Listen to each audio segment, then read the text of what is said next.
Кристијано Роналдо го постигна 14-тиот гол во Лигата на шампионите во една календарска година со голот против Јувентус во 52-та минута од мечот, што заврши нерешено 2:2, со што го надмина за еден погодок учинокот на Лионел Меси од минатата година. Ова беше 8ми гол за Роналдо во сезоната во Лигата на шампионите и е водички стрелец пред Златан Ибрахимовиќ од Парис Сен-Жермен, кој има еден гол помалку.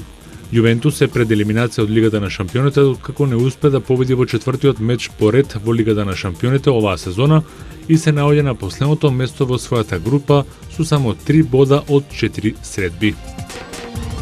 Новак Џоковиќ е вториот полуфиналист на завршниот мастер што се игра во Лондон. Вториот светски рекет го победи со 2:1 во сетови Хуан Мартин Дел Потро со 6-3, 3-6 и 6:3 во второто коло од групата Б. Со тоа, Новак си обезбеди пласман во полуфиналето на турнирот, на кој тој ја брани круната освоена минатата година. По овој пораз, Дел Потро во третото коло во директен дуел со Роџер Федерер ќе одлучува за вториот патник во полуфиналето од групата Б.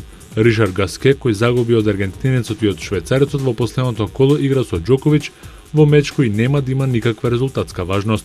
Третото коло денеска започнува во групата А. Надал, кој веќе обезбеди полуфинале, игра против Томаш Бердих, а Вавринка се среќава со Давид Ферер. Во кошаркарската Евролига синоќа се одиграа 6 средби од четвртото коло. Панатинаикос го забележа вториот пораз откако на домашен терен во групата Д загуби од рускиот тим Локомотив Кубан со 69-72. Диамантидис постигна тројка за изравнување на 69-69, но Крунислав Симон исто така погоди на спротивната страна со звукот на сирената за триумф од 69-72. А надолу Ефес го совалда Жалгири со 72-61, а Црвена звезда направи вистинско изненадување победувајќи ја на гостински терен екипата на Кахала Борал со 63-73. Најефикасен кај црвено-белите беше Нелсон со 22 коша. Емпорио Армани лесно излезе на крај на гости против Брос Баскет со победата од 62-76, а Реал Мадрид беше уште поубедлив на гостувањето во Франција против Страсбург и славеше со 64-85. Во првиот меч синоќа Макаби Тел Авив на гости го совалда Литвос Ритас со 74-76. Вечерва се играат исто така 6 средби. Дерби дуелите се играат во Барселона и Белград. Барселона ја пречекува ЦСКА Москва, а Партизан е домаќин на Фенербахче.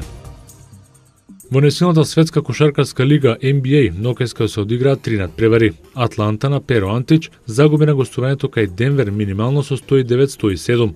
Македонецот досега доби најголема минутажа, одигра 20 минути и имаше ефект од 7 поени, 4 скока и 1 асистенција и блокада. На другите две средби победи забележа екипите на Лос Анџелес Лейкерс и Мајами Хит.